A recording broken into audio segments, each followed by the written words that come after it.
and welcome to Bookspot. I'm Earl Weinberg. This time, we're going to continue our reading of The Rolling Stones by Robert Heinlein. Chapter 13, Caveat Vendor. Fuzzy Britches was not an immediate success with Lowell. Where's its legs? He said darkly. If it's a Martian, it ought to have 3 legs. Well, argued Castor, some Martians don't have legs. Prove it. This one doesn't, that proves it. Meade picked Fuzzy Britches up. It immediately began to buzz, whereupon Lowell demanded to hold it. Meade passed it over. I don't see, she remarked, why anything as helpless as that would have such bright colors. Think again, honey lamb, advised Hazel. Put that thing out on the desert sand and you would lose it at 10 feet, which might be a good idea. No, answered Lowell. No, what, dear? Don't you lose Fuzzy Britches. He's mine. The child left carrying the flat cat and cooing a lullaby to it. Fuzzy Britches might lack legs, but it knew how to win friends. Anyone who picked it up hated to put it down. There was something intensely satisfying about petting the furry thing. Hazel tried to analyze it, but could not. No one knew when the quarantine of the war god would be lifted. Therefore, Meade was much surprised one morning to return to Casa Manana and find her father in the general room. Daddy, she yelled, swarming over to him. When did you get down? Just now. Mummy too? Yes, she's in the fresher. Lowell stood in the doorway watching them impassively. Roger Stone loosed himself from his daughter and said, Good morning, Buster. Morning, Daddy. This is Fuzzy Britches. He's a Martian. He's also a flat cat. Glad to know you, Fuzzy Britches. Did you say flat cat? Yeah. Very well, but it looks more like a wig. Dr. Stone entered, was subjected to the same treatment by Meade, then turned to Lowell. He permitted her to kiss him, then said, Mama, this is Fuzzy Britches. Say hello to him. How do you do, Fuzzy Britches? Meade, where are your brothers and your grandmother? Meade looked upset. I was afraid you would get around to that. The twins are in jail again. Roger Stone groaned. Oh, no, not again. Edith, we should have stayed on Phobos. Yes, dear. Well, let's face it. What's the charge this time? Fraud and conspiring to evade the custom duties? I feel better. The last time but one, you'll remember, it was experimenting with atomics inside city limits and without a license. But why aren't they out on bail? Or is there something worse you haven't told us? No, it's just that the court has tied up their bank account and Hazel wouldn't let them bond. She said they were safer where they were. Good for Hazel. Daddy, if we hurry, we can get back downtown for the hearing. I'll tell you and Mummy about it on the way. The fraud part of it came from Mr. Papadopoulos. The rest of it came straight from the planetary government.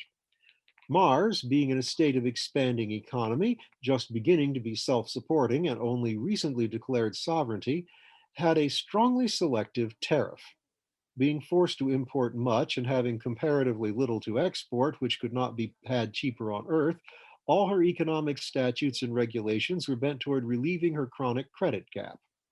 Articles not produced on Mars but needed for her economy came in duty free. Articles of luxury or pleasure carried very high rates. Articles manufactured on Mars were completely protected by embargo against outside competition. Bicycles were classed by the Import Commission as duty free since they were necessary to prospecting, but bicycles used for pleasure became luxury items. The customs authorities had gotten around to noticing the final disposition of the cargo of the Rolling Stone. Of course, somebody put them up to it, continued Meade, but Mr. Angelo swears he didn't do it, and I believe him. He's nice. That's clear enough. What's the fraud angle? Oh, that. The bicycles had at once been impounded for unpaid duty penalties and costs, whereupon their new owner had sworn an information charging fraud. He's getting a civil suit too, and I think Hazel has it under control. Mr. Papa says he just wants his bicycles back. He's losing business. He's not mad at anybody. I would be, Roger Stone answered grimly. I intend to skin those 2 boys with a dull knife. What makes Hazel think she can square Mr. Papa, etc.? Just what, I'd like to know. She got a temporary court order freeing the bicycles to Mr. Papa pending the outcome of the hearing. She had to put up a delivery bond on the bicycles, so Mr. Papa dropped the fraud matter and is waiting on the civil suit to see if he's hurt. Hmm. My bank account feels a little better anyway.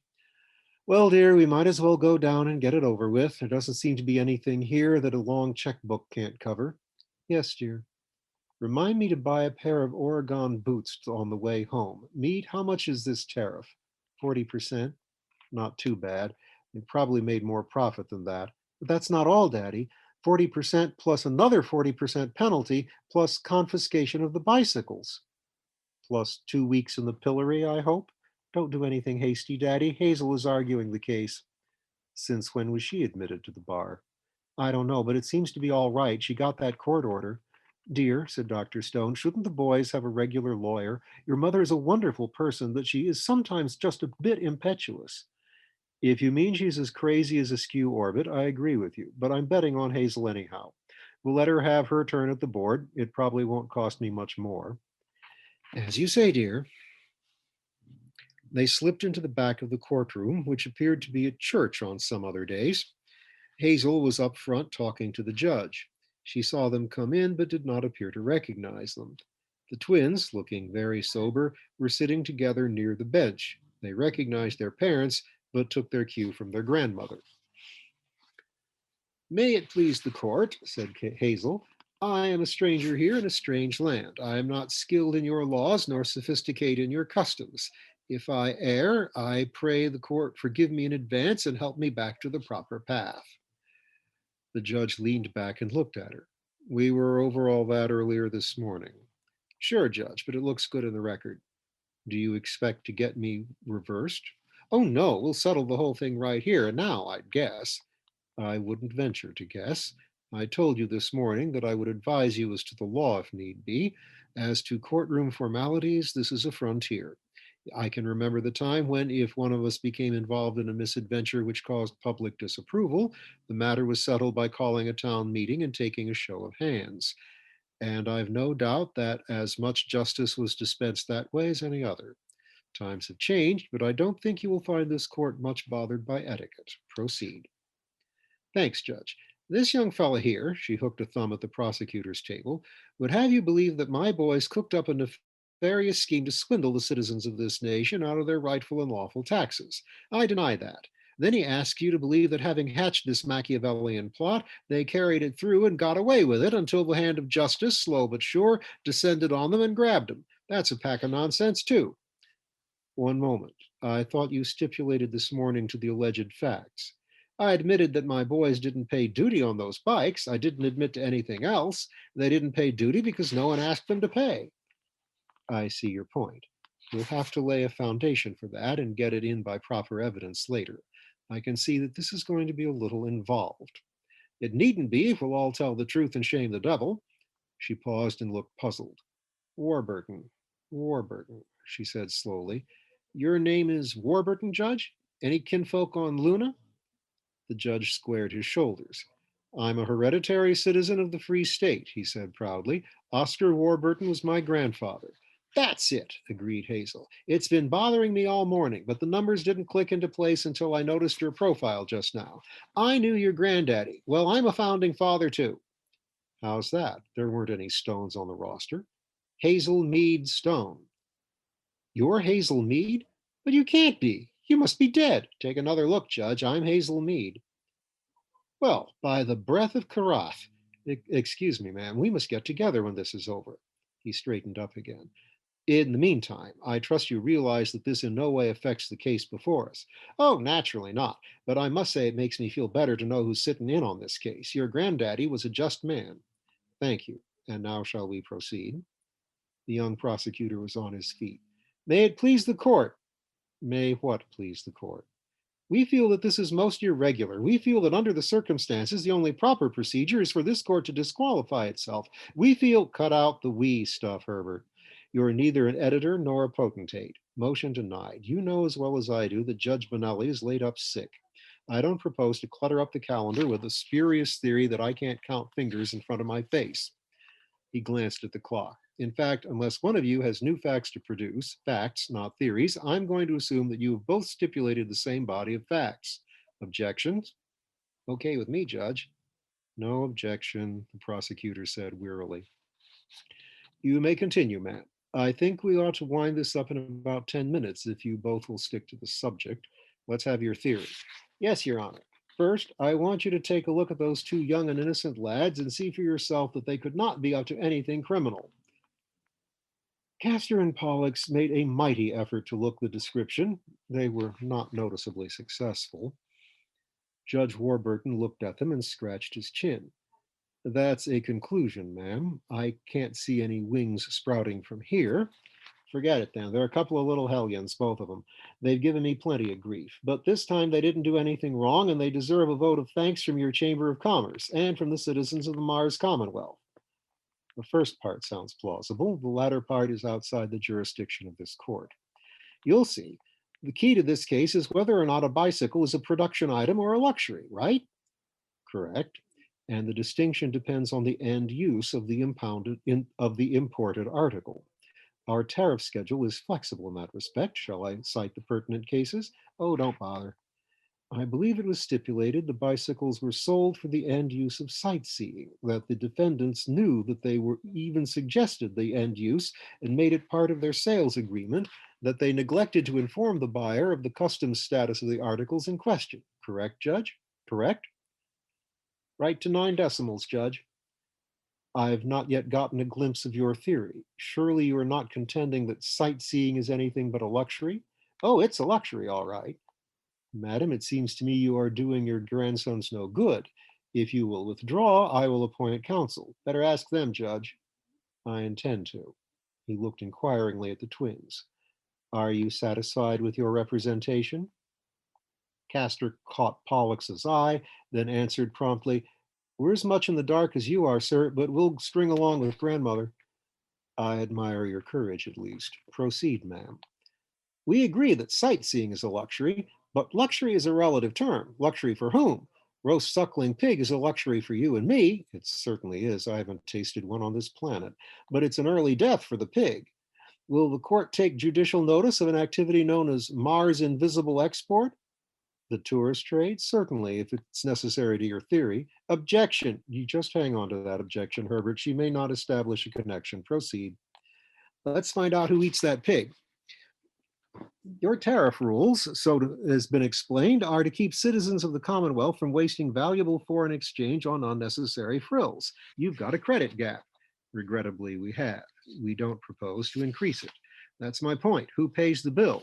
Do you go sightseeing? Does he? She pointed again at the prosecutor. Shucks, no, it's old stuff to both of you. But I do. I'm a tourist. I rented one of those bicycles not a week ago, and it helped close your credit gap. Your Honor, we contend that the renting of bicycles to tourists, albeit a luxury to the tourist, is a productive activity for export to the unmixed benefit of every citizen of the Commonwealth, and that therefore those bicycles are articles of production within the meaning and intent of your tariff laws. Finished? She nodded. Herbert? Your Honor, this is ridiculous. The prosecution has clearly established its case, and the defense does not even dare dispute it. I have never heard a more outlandish mixture of special pleading and distortion of the facts, but I am sure the facts are clear to the court. The end use is sightseeing, which the defense agrees is a luxury. Now, a luxury is a luxury, not to the pig, son. The pig? What pig? There are no pigs in this case. There isn't a pig on Mars. Herbert, you have anything to add? I, the young prosecutor slumped.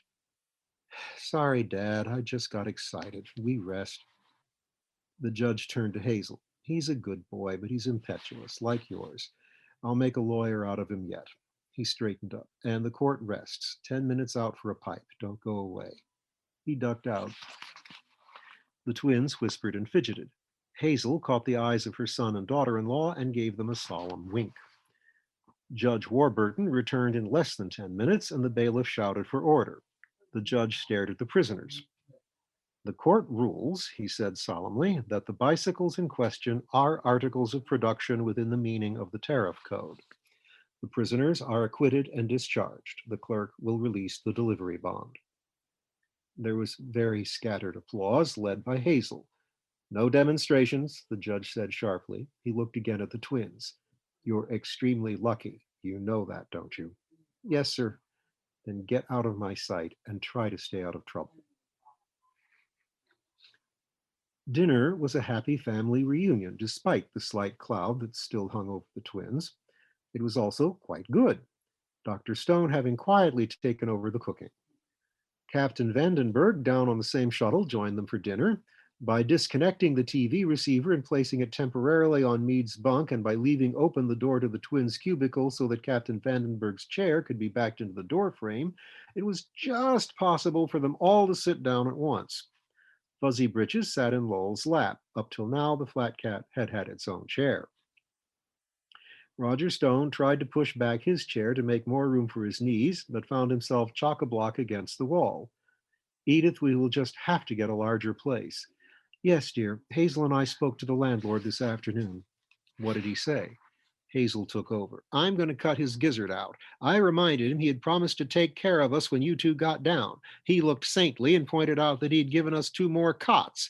Lowell, quit feeding that mop with your own spoon. Yes, Grandma Hazel, may I borrow yours? No. But he did say that we could have the flat the Burkharts are in come Venus departure. It has one more cubicle.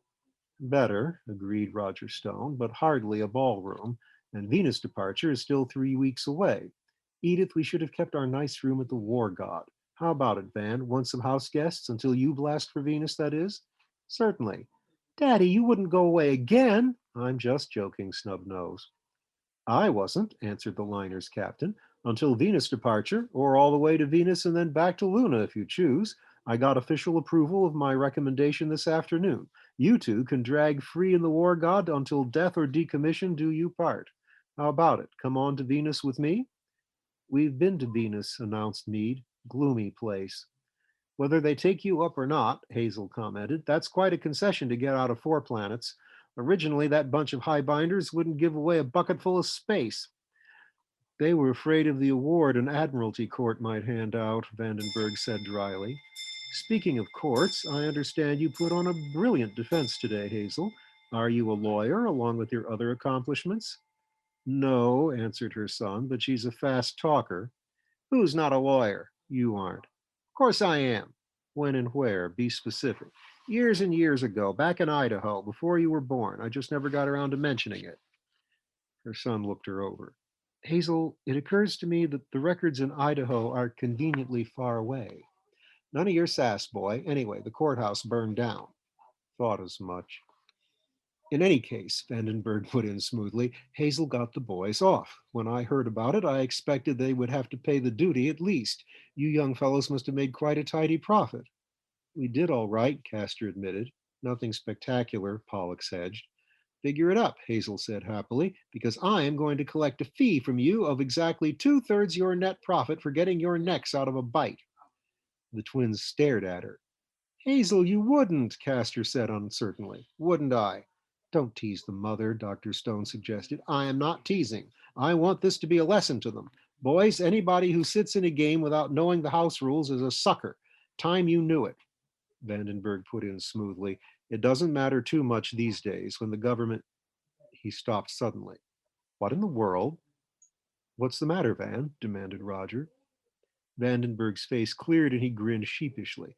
Nothing. Your flat cat crawled up my leg. For a moment, I thought I'd wandered into your television show. Roger Stone shook his head. Not mine, Hazel's. And it wouldn't have been a flat cat, it would have been human gore. Captain Vandenberg picked up Fuzzy Britches, stroked it, then returned it to Lowell. It's a Martian, announced Lowell. Yes? Hazel caught his attention. The situation has multifarious ramifications not immediately apparent to the unassisted optic. This immature zygote holds it as the ultimate desideratum to consort with the dominant aborigine of the trifurcate variety.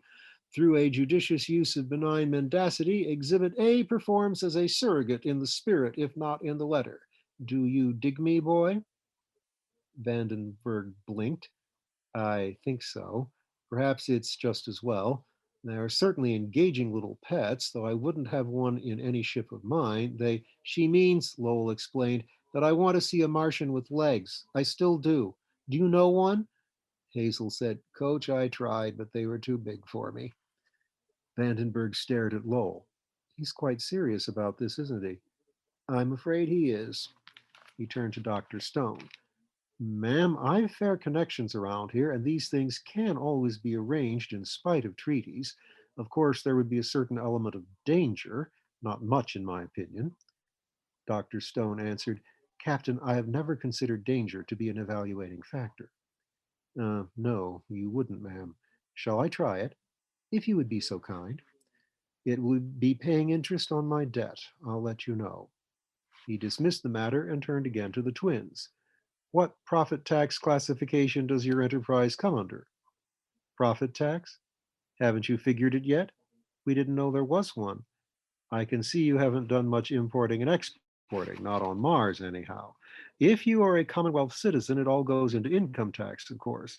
But if you come from out planet, you pay a single shot tax on each transaction. Better find yourself a tax expert. The formula is somewhat complicated. We won't pay it, said Pollux. His father answered quietly, Haven't you two been in jail enough lately? Pollux shut up. For the next few minutes they exchanged glances, whispers, and shrugs. Presently Castor stood up. Dad, Mother, may we be excused? Certainly, if you can manage to squeeze out. No dessert, boys? We aren't very hungry. They went into town to return an hour later, not with a tax expert, but with a tax guide they had picked up at the Chamber of Commerce. The adults were still seated in the general room chatting. The table had been folded up to the ceiling. They threaded through the passageway of knees to their cubicle. They could be heard whispering in there from time to time. Presently, they came out.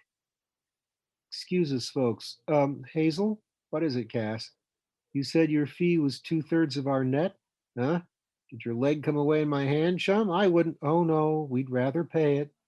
He reached out and dropped half a dozen small coins in her hand. There it is. She looked at it. This is 2/3 of all you made on the deal? After taxes.